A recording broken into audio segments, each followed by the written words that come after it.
The next technique is impasto, and impasto just means really thick paint applied in a thick way. And with this, you can either use a paintbrush or you can use a palette knife.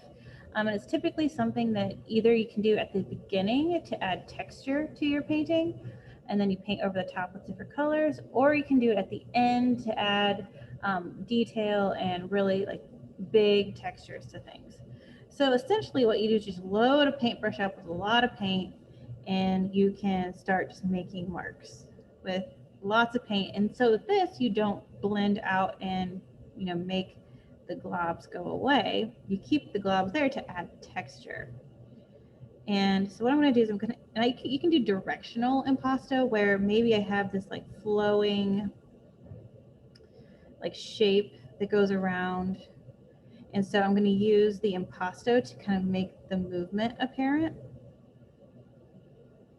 Maybe it comes around this word here.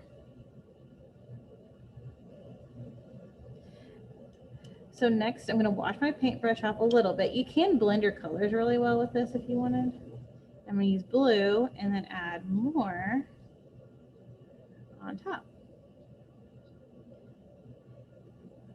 And it's really kind of like free form.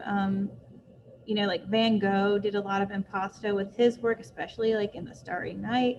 You can actually see where his paint like lifts off the paper. But he does it in a directional and a shading way rather than just, using it as a textural thing.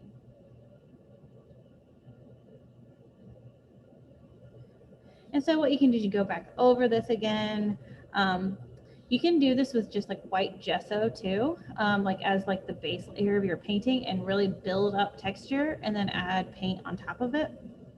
Or you can do it this way at the end of the painting to really add more dimension and texture to your work.